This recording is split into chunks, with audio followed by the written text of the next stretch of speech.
안녕하십니까 혼잡 유튜브 구독자 여러분. 이번 주는 은행 말고 어디 써야 되네요 라는 주제에 대해서 말해보도록 하겠습니다. 네. 많은 취준생분들이 은행 입행을 준비하고 있습니다. 그리고 그중 많은 분들이 시중은행 6곳만을 준비하고 또 지원하고 계신데요. 오늘 이분들을 위해서 자소서를 제출해야 하는 이정표를 한번 세워보도록 하겠습니다. 제 오른쪽에 솔쌤 서기현 선생님, 네, 안녕하세요. 왼쪽에 쿨쌤 조지훈 선생님, 안녕하세요. 네, 두 분 전문가 분들 모시고 진행하도록 하겠습니다. 말씀드렸듯이 이제 은행만을 지원하는 취준생들이 심심치 않게 있습니다. 하지만 평소 두 분께서 분명히 그렇게 하면 절대 안 된다라고 말씀을 늘 하셨는데요. 지금 뭐 혼잡에서 직접 특강을 들어보지 않은 유튜브 구독자분들을 위해 그 이유가 무엇인지 말씀해 주시겠습니까? 네. 사실 제가 요즘 상담글 워낙 많이 올라오고 있는데 그 상담글의 내용도 딱 보면 알아요. 그냥 이 목표 그 기관 이렇게 적혀 있으면 학생들이 거의 기업은행, 농협은행 두 개 딱 적는 친구도 있고 기업은행, 농협은행, 시중은행 이렇게 적는 친구들도 있습니다. 자, 이 왜 안 되냐라고 하면요. 제가 생각하는 가장 큰 이유는 학생들이 이걸 갖다가 자꾸 확실성의 문제로 인식한다는 느낌입니다. 제가 볼 때는 확률의 문제인데 이걸 확실성의 문제로 이제 인식한다는 거죠. 확실성의 문제란 뭐냐 하면요. 여러분이 아마 어떻게 보면 근력 운동을 하면 10kg짜리 아령을 들 수 있다. 예, 그건 확실성이에요. 자꾸 운동 연습을 하면 근육량이 커지고 그러면 들 수 있는 무게가 늘어나게 되는 겁니다. 하지만 이 취업은 그런 확실성의 문제가 아니라 100% 확률의 문제인 거고요. 내가 아무리 준비가 잘 돼 있어도 면접관 눈에 마음에 안 들면 떨어지는 겁니다. 그렇기 때문에 이런 확률의 문제에서 잘 적응할 수 있으려면 방법이 없죠. 여러분들 야구 좋아하시겠지만 안타 많이 치려면 방법 뭐 있나요? 그냥 타석에 자주 들어가고 그 다음에 타격 기술 좀 높이고 그러다 보면 이제 안타 많이 치게 되는 겁니다. 저는 그래서 학생들에게 여러 군데 적을 하고 이야기합니다. 취업 관련해서 늘 학생들하고 얘기할 때 연애하고 많이 이렇게 대화해서 비유해서 얘기를 하는데 결국 저는 그 인연을 만나는 거하고 굉장히 비슷하다. 즉 네. 제대로 된 인연, 자기 어떤 배우자를 만나기 위해서 끊임없이 미팅도 하고 소개팅도 그렇죠. 해야 예. 아무리 기다린다고 사실 나타나는 게 아니거든요. 네. 즉 많이 만나보고 많이 시도해봐야 네. 정말 제대로 된 어떤 인연, 연인을 만날 수 있다 그렇게 생각을 합니다. 네, 은행만을 지원해서는 안 된다. 그리고 다른 최대 기회의 횟수를 면접 보고 그리고 최종까지 가기 위한 기회 횟수를 늘려야 된다는 두 분의 공통적인 말씀이셨고요. 그러면은 은행 외에 이제 지원해 볼 만한 다른 금융권을 한번 살펴보도록 하겠습니다. 대표적으로 이제 저축은행, 캐피탈, 카드사, 보험사, 금융공기업 정도가 있을 텐데요. 먼저 저축은행과 캐피탈부터 한번 살펴보도록 하겠습니다. 은행 취업 준비 외에 여기에 추가적으로 필요한 사항이 있다면 말씀해 주시고 혹시나 이제 추천해 볼 만한 그 업종이 있다면 말씀 부탁드립니다. 우선 말씀드리기 전에 네. 표현을 좀 바꾸고 싶어요. 해 볼 만한이 아니라 네. 해야만 하는 일이라고 좀 바꾸고 네, 싶습니다. 해야만. 네. 그래서 사실 저축은행, 캐피탈, 카드사 물론 금융에서 각각의 역할이 다르긴 하지만 어떻게 보면 금융에 관심 있는 친구들은 도전해 볼 만한 도전해야 하는 네. 영역이라고 생각합니다. 그리고 뭐 저축은행, 캐피탈사, 카드사 기본적으로 은행을 준비했던 친구들은 뭔가 더 추가해서 준비할 사항은 사실 없다고 보여지거든요. 네. 다만 은행을 준비하면서 여기 뭐 지원해봤지만 잘 안 된다. 왜 그러냐?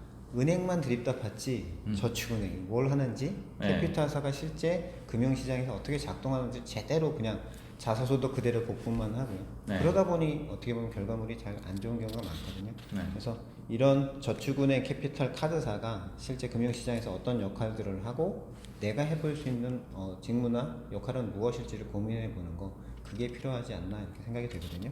네. 솔쌤도 뭐 동의하시나요? 네, 거의 100% 동의하고요.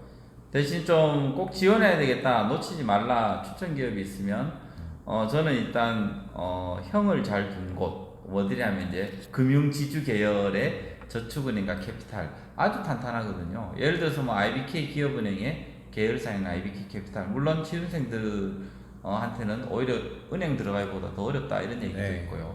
아니면 뭐 KB금융 계열이라든지 저 신한금융 계열, 그리고 어쩌면 한국투자 이 계열 쪽에 증권회사만 있는 게 아니라 저축은행 같은 것들도 아주 탄탄하게 영업을 잘 하고 있거든요. NH 금융 계열도 이런 저축은행과 캐피탈이 아주 지금 성장을 하고 있는 상황입니다. 그러니까 여러분들이 좀 눈을 넓히고 그렇게 지원하시면, 특히나 금융지주 계열 이 회사들은 좀 놓치지 말고 지원했으면 좋겠다 말씀드리고 싶습니다. 네. 다음은 금융공기업입니다. 이제 저희가 지난번에 금융공기업인 이제 주금공에 대해서 한번 얘기를 나눠봤었는데요. 그때 기억이 남던 게 전공 필기에 대한 부담감이었습니다. 은행 준비 정도로는 정말 커버가 불가능한 수준인가요? 네, 일단은 뭐 솔직하게 말씀드리면 은행 준비로는 어렵다. 네. 그래서 기본적으로 이제 전공에 대한 어떤 테스트가 있기 때문에 네. 그 부분을 뛰어넘어야 되는데, 뭐 A매치 이제 한국은행이라든가 네. 금융감독원, 뭐 수출입은행 같은 곳에는 단순히 그냥 은행 정도의 준비로는 불가능하겠죠. 네. 근데 다만 그 전공을 객관식으로 치는 자산관리공사 같은 데 있지 않습니까? 네. 이런 데는 어느 정도 그래도 해볼 만하지 않겠냐라는 생각이 네. 듭니다. 네. 그 다음에 이제 작년에도 이 금공 들어간 친구들 중에 좀 대부분은 고시 준비를 한 1년, 2년 정도 하던 친구들이 많았죠. 뭐 공인회계사 준비하던 친구들, 행정고시 준비하던 친구들이 이제 방향을 급선회해서 이렇게 이제 금공 준비를 하는데, 좀 특이했던 친구들이 뭐 보통 우리는 산업은행, 뭐 그 다음에 신용보증기금 이렇게 지원했었는데, 한 친구는 LH에 들어갔던 친구도 있습니다. 토지주택공사 들어가서 합격한 친구도 있듯이, 어쨌든 전공만 되어 있으면 이 금융공기업 쪽은 굉장히 다양하게 지원할 곳들이 많으니까 꼭 놓치지 말고 하라. 대신 꼭 이제 드리고 싶은 말은, 금공은 아니지만 은행 준비하던 친구들은 어차피 NCS 준비해야 되거든요. 네. 기업은행 때문에 NCS 해야 되니까, 그러면 건보 정도, 건강보험공단 정도는 무조건 같이 준비해라, 이렇게 이제 학생들에게 지도를 많이 하고 있습니다. 그다음에 틈틈이 한국사 또는 커말 커말 한국사에 혹시 공기업, 이제 네. 3학년이라든지 아니면 4학년이 이렇게 좀 어느 정도 여유가 있다라고 하면, 그렇게 미리 커말하고 한국사 정도를 따놓으면, 이런 이 공기업들 중에서도 꼭 금공처럼 아주 센 곳은 아니지만 건보라든지 금복, 근로복지공단이라든지 이런 공기업 공단 쪽에 지원할 수 있는 것들이 꽤 있으니까 그렇게 말씀드립니다. 네. 다음은 카드사하고 보험사입니다. 이전 질문하고 마찬가지로 혹시 이제 추가적으로 준비해야 할 사항이 있다면, 그리고 가져야 되는 마음가짐이 있다면 안내를 부탁드리겠습니다. 일단 카드사를 말씀드리고 싶은데요. 특히나 이 뭐 대한민국 카드사의 경우, 특히 신용카드가 대한민국에서 지급결제에서 차지하는 비율이 굉장히 높은 편이거든요. 그 얘기는 뭐냐면, 시장의 지금은 맥스에 달했다. 네. 그래서 최근에 이제 간편결제 업체들이 등장하면서 기존의 어떤 카드사의 역할이라든가, 그다음에 가맹점 수수료에 대해서는 정부의 압박, 이런 것 때문에 사실 매출이 굉장히 죽으려고 하죠. 네, 네. 힘든 상황이거든요. 그래서 그런 부분에 대해서 지금 카드사가 처해 있는 상황이나, 그리고 앞으로 어떻게 하면 그걸 돌파할 수 있는지, 이런 부분에 대한 자기만의 어떤 생각들, 네. 이런 걸 사실은 잘 구축해야 네. 준비해 둬야만 면접이라든가 이런 데에서 충분히 네. 방어해낼 수 있지 않겠냐. 그게 느낌이 그냥 남이 이렇게 농사 짓고 있는데, 그래도 최소한 숟가락만 들고 올 게 아니라 그렇지. 곡괭이도 같이 들고 와야 되는데, 애들은 숟가락만 들고 오거든요. 숟가락만 들고 와서 여기 뭐 좋을 것 같다 뭐 이렇게 얘기하는데, 아니 네 곡괭이는 어딨냐라고 하면 보통 곡괭이 없고 이렇습니다. 네, 그럼 보험사에 대한 이슈는 뭐가 있을까요? 보험이요. 네. 보험 같은 경우에 일단 뭐 고령화가 워낙 빠르게 되니까 좀 많이 기회가 있는 편이긴 한데, 아마 보험은 계속 기회가 있을 거예요. 근데 문제는 뭐냐면, 학생들하고 지원한 친구들이 이 보험업에 대한 이해도 전혀 없습니다. 예를 들어서 영업관리 간다손 치는 학생들도 사실 그 설계사 사무소 한 번씩 가보고 영업관리 업무가 어떤 업무인지 정도는 좀 파악하고 준비를 했으면 좋겠는데 그냥 아무 생각 없이 영업 관리라고 생각하고 자소서 적고 그 허약한 자소서 들고 면접하니까 그냥 탈탈 털리는 거거든요. 그러니까 보험에도 예를 들어서 만약에 이제 상품 개발이라는 이런 쪽은 계리가 워낙 네, 계리사. 계리 같은 것들이 중요하지만요. 대부분 학생들이 영업 관리 쪽으로 많이 지원하는데 그러면 이 나이 많으신 설계사 분들하고 어떻게 관계를 맺고 그분들에게 내가 원하는 것을 이야기하고 그리고 그분들의 어려운 부분을 나는 어떻게 커버해 줄 수 있는지에 대한 자기만의 고민을 담고 이 자소서부터 적어야 되는데 그걸 전혀 적지 않는다는 겁니다. 그러니까 아까 쿨쌤도 얘기했듯이 제일 중요한 건 뭐냐면 결국 그 내가 지원하는 업에 대한 이해, 직무에 대한 이해 이게 지금 빠져 있으니까 허약해진다 이런 느낌이 드는 거죠. 결국 은행뿐만 아니라 다른 기업들도 비단 여기 저희가 말씀드린 예시뿐만 아니라 모든 업종과 기업들에 네? 대해서 네. 거기에 네. 대한 기본적인 이해와 그리고 이슈와 고민 사항들을 미리 준비하고 거기에 맞춰서 자소와 그럼요. 면접 준비를 해야 된다는 말씀이시네요. 농사지러 가는데 뭐 콩을 내가 지금 갈러 가야 되는지 쌀 지금 키우러 가야 되는지 그거 뭐 전혀 모르는 상태에서 간다는 얘기예요. 농사 다 그냥 농사 다 똑같다 이 생각하고 가니까.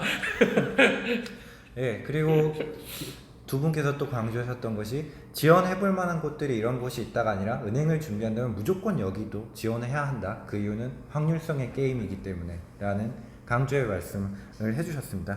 마지막으로 이제 지난주에 이어서 계속 밀고 나갈 건데요. 한 줄 평. 굉장히 부담됩니다. 그러니까 힘들어요. 제가 재밌어서 하는 건데 한 줄 평 하나씩 부탁드립니다. 이제 유시민 씨도 그만한다는. 우리도 간들면 된다요. 뭐 저는 다다익선 아까도 말씀드렸듯이 네. 연애를 많이 할수록 결혼 생활이 평탄하다 이런 얘기 있거든요. 그래서 지원을 하다 보면 정말 본인한테 딱 맞는 기업 만날 수 있는 그런 인연 만날 수 있다고 생각하고 인생의 동반자, 배우자 만나는 거 찾아내시길 기원하겠습니다. 네. 네. 예, 제가 한 줄 평, 홈런을 치려면 삼진을 먹어야 된다. 꼭 한 줄 평 들고 싶습니다. 뭐냐면 이 베이브 루스가 여러분 알다시피 홈런 왕이지만 그 반대편에는 또 삼진 왕이기도 했습니다. 결국 방망이 길게 잡아야 되고요. 길게 잡다 보면 대응력이 떨어져가지고 삼진을 먹을 확률이 높은데 또 문제는 뭐냐 배트에 제대로 맞으면 홈런이 나는 거죠. 그게 인생의 모습이니까 취준도 똑같다는 생각을 합니다. 그러니까 방망이 길게 잡으시고 삼진 먹더라도 멘탈 붕괴되지 말고 꾸준하게 자기 자리 지키면서 가시면 될 것 같습니다. 네. 저희는 이번 주는 여기서 마치도록 하겠습니다. 감사합니다.